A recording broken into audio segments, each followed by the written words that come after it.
Eh ben dis donc, c'est pas gagné, moi faut que j'apprenne à laver mes affaires. Bonjour, bienvenue dans 101%. Aujourd'hui nous aurons une critique de jeu sur Restorm HD, le fameux jeu de la PlayStation Restorm qui sera remis au goût du jour pour le XBLA. On enchaînera avec un oscillation sur Ghouls and Ghosts et on finira par un money shot, mais tout de suite je vous propose de regarder les news. A tout de suite.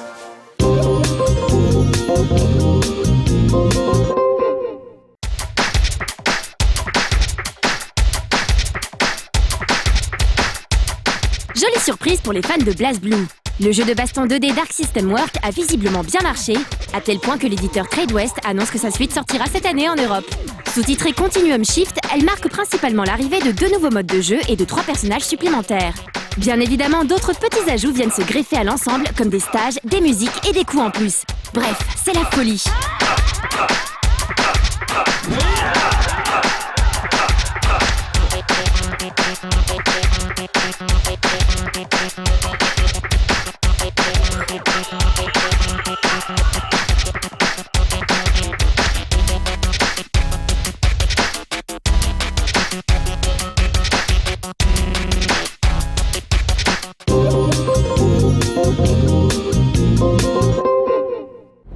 Chapter 1. Rise of the Demon Lord. Heroes are born to stand... La 3e extension du MMO free-to-play Runes of Magic est disponible depuis quelques jours. Pour fêter l'événement, une vidéo de lancement présente les quelques ajouts propres à cette dernière. À commencer par le nouveau continent qui permet l'apparition de zones et d'instances supplémentaires. Le niveau maximum pour son personnage passe pour sa part à 58, alors que les guerres de siège font leur apparition pour stimuler les rivalités entre guildes. Pour vous faire une idée de ce à quoi vous attendre, on vous laisse avec les images du jeu. Si cela ne vous suffit pas, rendez-vous sur No Life Online pour visionner l'interview du community manager français de l'éditeur Frogster.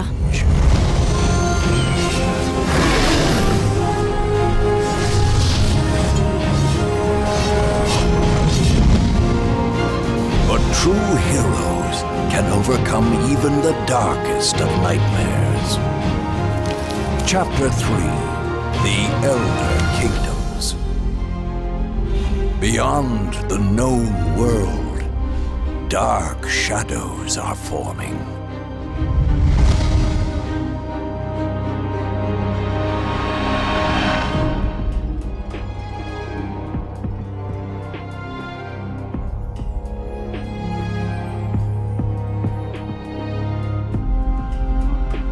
In a land governed by intrigue and chaos, rages a struggle for power and throne.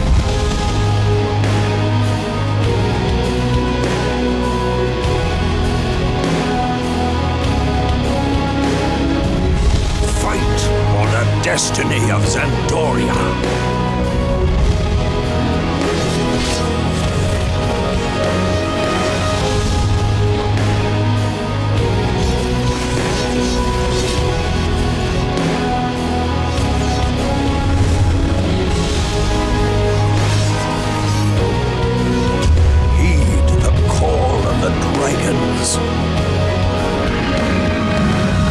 It has already begun.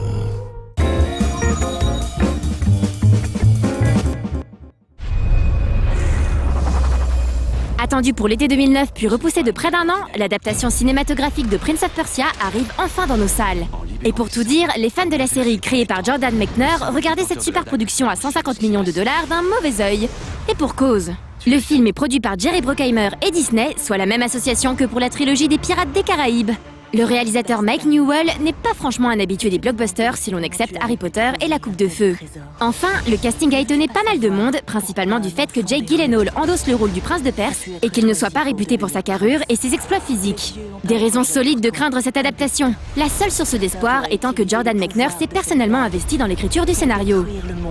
Le film suit la destinée exceptionnelle d'un orphelin recueilli par le roi de Perse qui sera amené des années plus tard à assiéger une cité mythique renfermant une relique divine, une dague pouvant contrôler les sables du temps.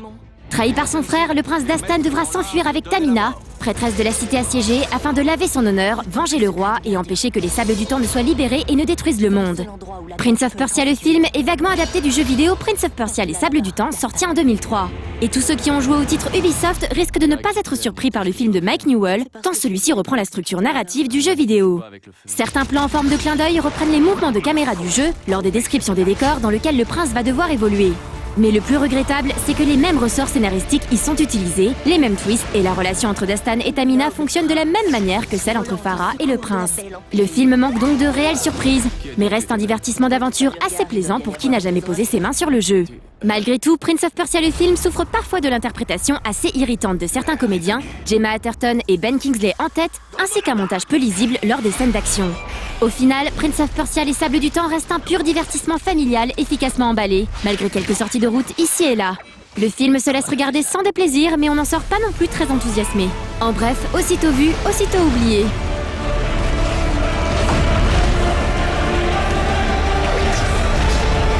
C'est impossible. Difficile, pas impossible.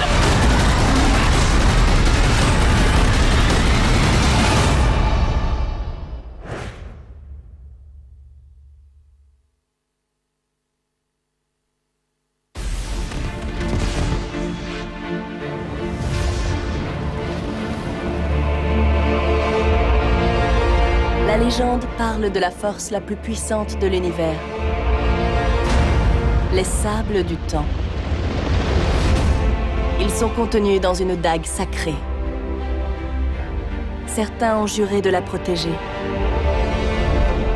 D'autres sont prêts à tout pour la posséder. Et d'autres ont un destin qui en dépend. En libérant les sables, on inverse le cours du temps. Et seul le détenteur de la dague reste conscient de ce qui s'est passé. La dague a le pouvoir d'anéantir l'humanité. Toi seul peux empêcher cet apocalypse. On dirait que tu te plais à me dicter ce que je dois faire.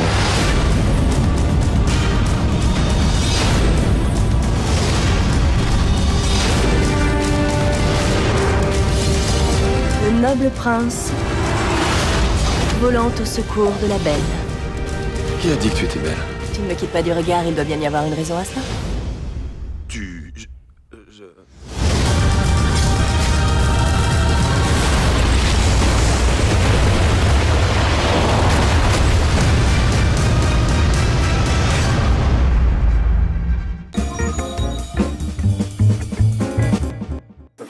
Ah, Restorm quand même c'était quelque chose, ça c'était du shoot, hein, l'air de rien quoi. Alors moi je pue parce que j'ai laissé mon linge sécher trop longtemps, c'est le truc un peu mouillé, alors du coup ça sent le vomi maintenant. Je suis désolé, heureusement vous me sentez pas. La critique.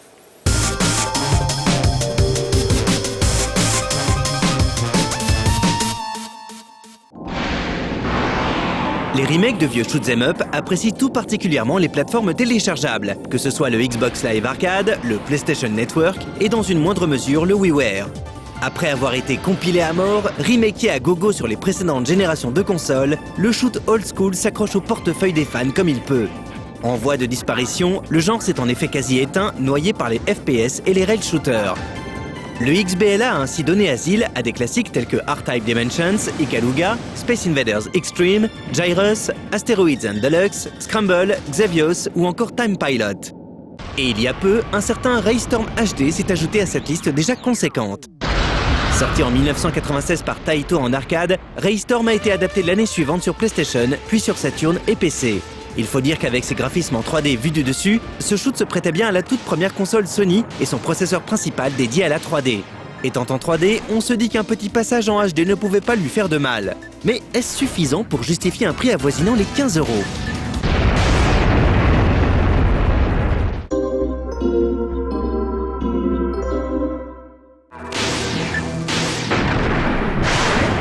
On aurait pu s'attarder sur l'histoire, puisqu'il y en a une, mais on a préféré aller à l'essentiel. Tout comme son prédécesseur en arcade, le shoot 2D Rayforce, également connu sous les noms Layer Section et Gunlock, Raystorm propose un système d'armement alliant tir basique et un système de visée Lock. À la manière de l'énorme Xavios, sorti en arcade par Namco en 1982, une petite cible inamovible se balade en effet devant le vaisseau contrôlé, le Argrey. Sauf qu'il ne sert pas à lancer des bombes au sol, mais à loquer plusieurs ennemis à la fois, qui se déplacent au sol ou à un niveau inférieur au vôtre pour les abattre à l'aide de tirs laser. Les 8 niveaux du jeu jouent donc énormément sur la notion de profondeur, tirant ainsi logiquement parti de sa réalisation 3D. Cette profondeur affecte d'ailleurs la mobilité du vaisseau, celui-ci allant plus vite au premier plan pour perdre de la vitesse dans ses mouvements latéraux en arrière-plan. Le gameplay de la version HD est identique au Raystorm originel. En lançant une partie, vous avez le choix entre deux types de vaisseaux, le Argrey 1 et le Argrey 2. Le Arc Ray One propose un tir normal dont la portée horizontale augmente au fil des upgrades et un tir laser permettant de loquer 5 à 8 cibles à la fois. Le multiplicateur de score maximum est de x 128. Le Arc Ray 2, quant à lui, est doté d'un tir normal rectiligne à la puissance exponentielle et d'un tir laser électrique permettant de loquer jusqu'à 16 cibles. Le multiplicateur de score maximum est de x 256.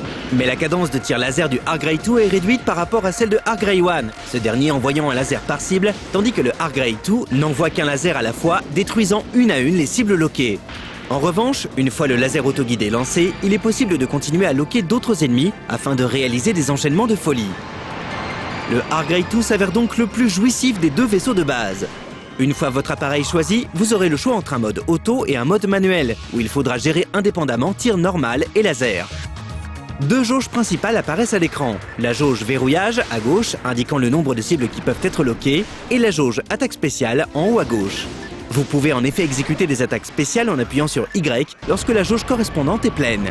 Une fois vide, elle se restaure petit à petit à chaque fois que vous attaquez avec les lasers autoguidés. Les attaques spéciales des Arc Ray 1 et 2 provoquent une big explosion, tandis que celle du Arc Gear le rend invincible un certain temps.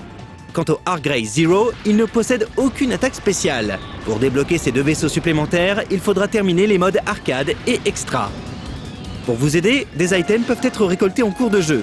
Les Shot Power-Up en rouge augmentent la puissance de tir d'un point une fois que vous en avez collecté 3. Les Super Shot Power-Up en jaune augmentent directement la puissance de tir d'un point. Les Laser Power-Up en vert augmentent la puissance du laser d'un point. Et enfin, le Full Power-Up en bleu permet de maximiser la puissance du tir et du laser. 9 continues sont attribués par défaut. Mais si vous en utilisez un, vous pourrez dire au revoir au leaderboard online et le replay qu'il est possible d'enregistrer en fin de partie ne comprendra que les niveaux franchis sans continue. Les modes de jeu inclus sont le mode arcade, le mode extra qui correspond au remix console et utilise une colorimétrie ainsi que certains patterns de boss légèrement différents. Quant au mode ranking et 13 plane, il se débloque une fois les modes arcade et extra terminés. Il sera également possible de sélectionner son stage au bout d'un moment, de consulter ses stats locales, les leaderboards online, les succès débloqués ainsi que les replays. Dernier détail, les modes arcade et extra sont jouables à 2 en coop, mais la fonctionnalité replay disparaît avec l'apparition d'un second vaisseau.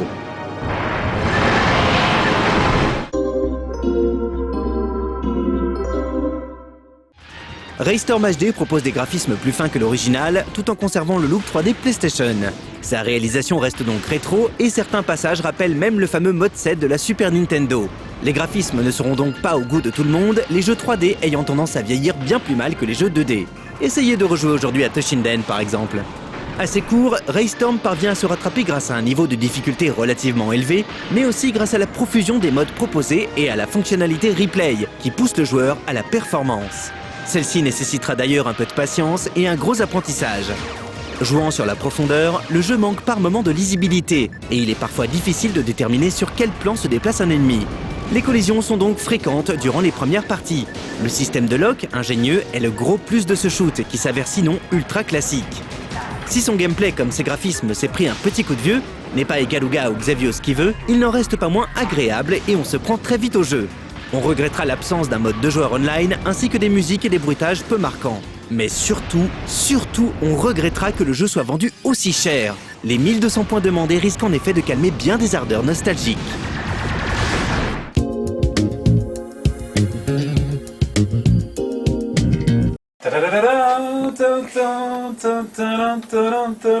Il y a Alex qui fait un sketch, il veut...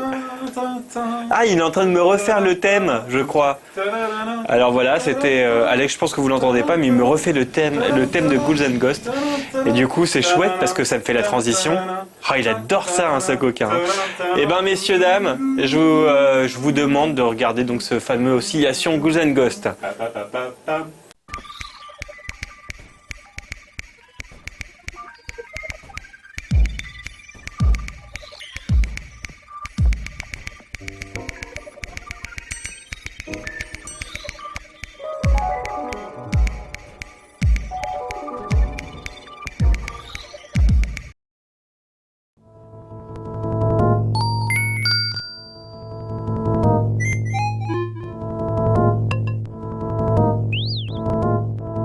Bonjour à tous, voici Ghosts and Ghosts, un jeu d'arcade sorti en 1988 et qui est la suite directe de Ghosts and Goblins sorti 3 ans plus tôt. La bande originale du jeu est composée par Kawamoto Tamayo, une compositrice active dans le domaine des jeux d'arcade depuis 1984. Le jeu lui-même, un mélange de jeu de plateforme et de run and gun, met en scène Arthur, un galant chevalier qui doit parcourir le monde et affronter grand nombre de zombies, démons, fantômes et autres créatures occultes. Il paraît évident que c'est un sujet très inspirant pour un compositeur. Voici comment la bande originale de Ghosts and Ghosts souligne l'atmosphère glauque du jeu. Dans le tout premier niveau, nous retrouvons une variation d'une musique bien connue par les fans de la série.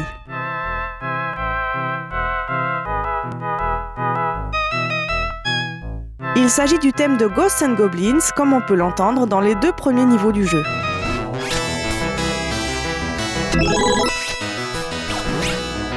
Notez que dans Ghosts and Goblins, même la musique du boss est une variation de ce thème.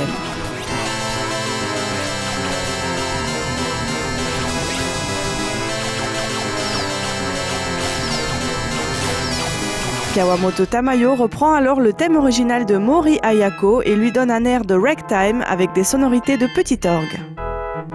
L'orgue est souvent employé pour représenter la mort ou la transition avec l'autre monde, ce qui est très probablement dû à son utilisation massive dans la musique sacrale. Accompagnant le plus souvent des chants religieux, l'orgue est toujours associé à quelque chose de mystique.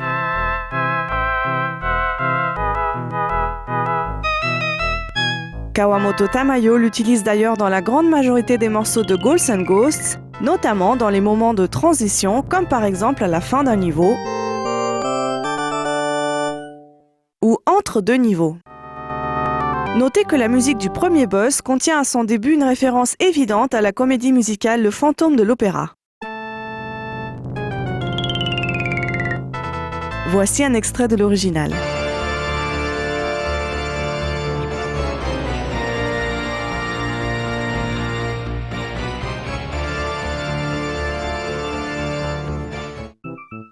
La musique du deuxième niveau fait fortement penser au thème de l'elfe dans Secret of Mana.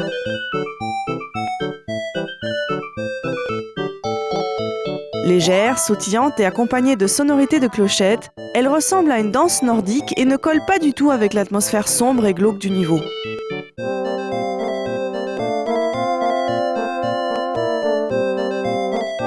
Il se peut que Kawamoto Tamayo ait fait ce choix musical pour offrir aux joueurs un moment de répit au vu de la grande difficulté du jeu. Un grand changement de style intervient dans le 3e niveau.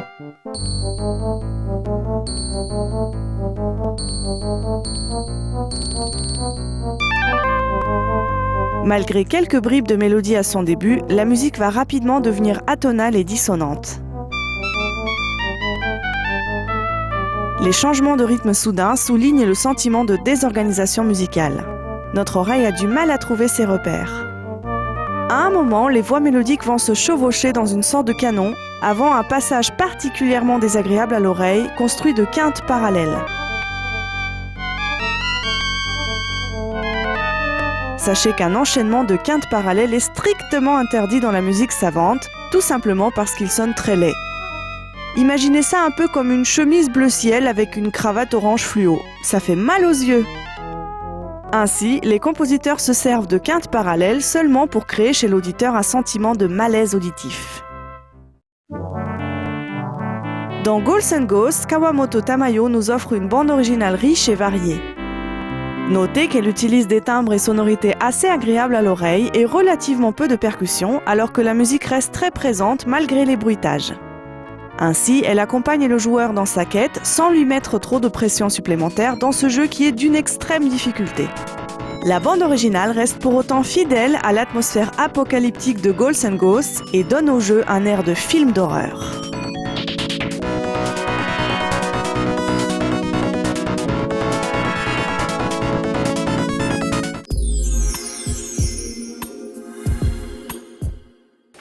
Ouais, excuse-moi Pili de t'avoir pourri ton plateau d'avant, mais j'adore cette musique. Ouais, en même temps, j'avais rien d'autre à dire que j'ai un t-shirt qui pue aujourd'hui. D'ailleurs, il faudra qu'on trouve un tips, faudrait que je trouve un tips pour ça. Peut-être que je devrais ouvrir mes fenêtres plus longtemps.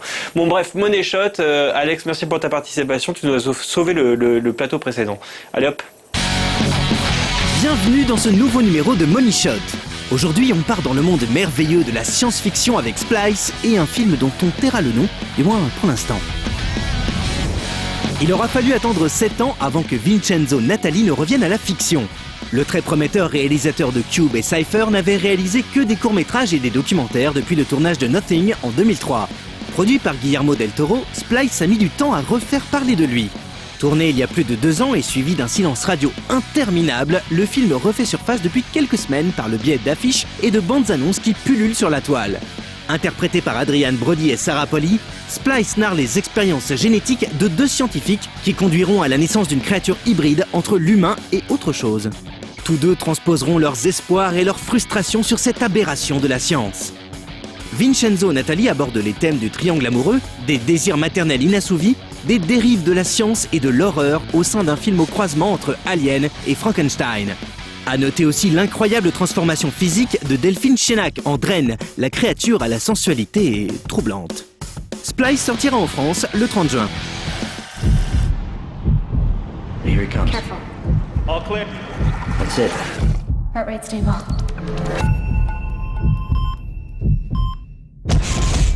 If we don't use human DNA now, someone else will. Regulators and politicians, they tear us to pieces. Millions of people are suffering and dying. What are the moral considerations of that? This is illegal. We're gonna go to jail for this. Human cloning is illegal. This won't be human. Not entirely. It's coming out.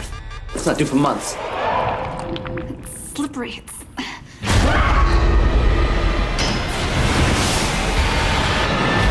What was that? A mistake. Here is something completely unique in the world. It's empty. Clive? Clive? Clive! Elsa, get out! It's dangerous!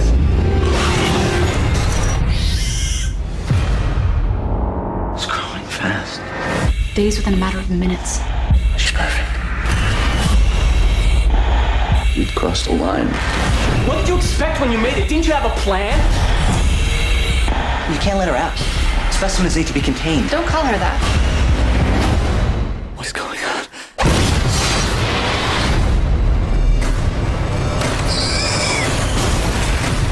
She's become unstable.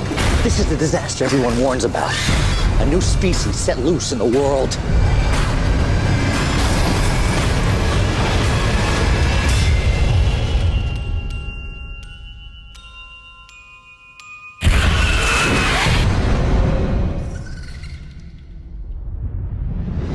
Depuis le succès critique et public complètement mérité de The Dark Knight, Christopher Nolan est devenu l'un des grands d'Hollywood et on attend tous la bave aux lèvres ses prochains projets. Son nouveau film, Inception, a frustré plus d'un fan puisque le tournage a été entouré d'un mystère qui s'est levé il n'y a que quelques semaines. Même le pitch a été tenu secret jusqu'au bout. Les premiers teasers aux images hallucinantes apparus sur le net ne donnaient pas non plus beaucoup de pistes. Le film s'est donc quelque peu dévoilé récemment et raconte l'histoire de Dom Cobb, un voleur au talent assez particulier, vu qu'il dérobe des secrets à l'intérieur même du subconscient des personnes en pénétrant leurs rêves. On n'en dira pas plus, mais ça laisse présager d'un scénario excitant, surtout dans les mains d'un maître de la narration tel que Nolan. Le réalisateur s'est entouré d'un casting international composé de Leonardo DiCaprio, Ellen Page, Marion Cotillard, Ken Watanabe, Michael Caine, Tom Hardy, Cillian Murphy et Tom Berenger. La dernière bande-annonce fait d'une claque comme on n'en a pas eu depuis un bon moment et rend l'impatience déjà présente absolument insoutenable. L'attente va être longue et dure jusqu'au 21 juillet. There's one thing you should know about me. I specialize in a very specific type of security. Subconscious security. You're talking about dreams.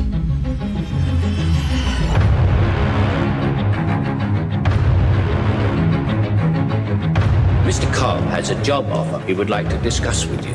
What kind of work placement?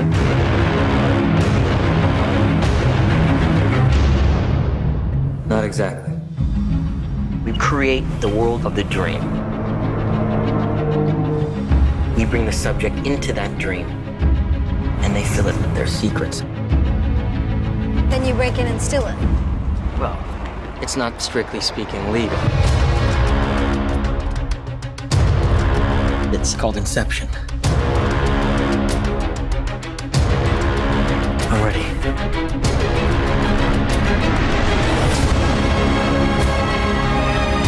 I think I found a way home. And this last job, that's how I get there. Dreams feel real while we're in them. It's only when we wake up that we realize something is actually strange. This was your responsibility! We are not prepared for this!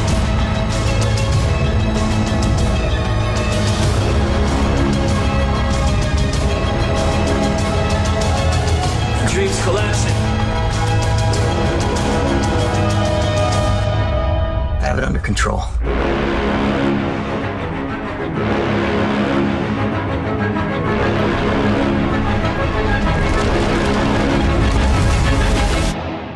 I'd hate to see out of control.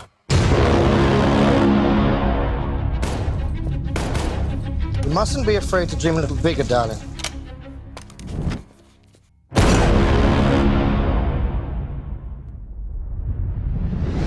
Et en bonus de fin, voici le premier teaser de Super 8, le nouveau film de J.J. Abrams. Un projet ultra secret réalisé en association avec Steven Spielberg qui sortira à l'été 2011. Et n'oubliez pas, le cinéma n'est jamais mieux qu'au cinéma.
Pourtant j'ai un sèche-linge mais je l'utilise jamais parce que je sais pas comment ça marche et ça me fait peur. Mais bon, il est intégré à la machine à laver. Après je lave tout à 30, ça c'est peut-être la première erreur. Et ensuite... En fait je devrais vous demander, peut-être que vous avez des super tips pour ça quoi. Pour éviter de sentir le vomi en société. Sur ce, j'attends vos tips et je vous souhaite une bonne soirée.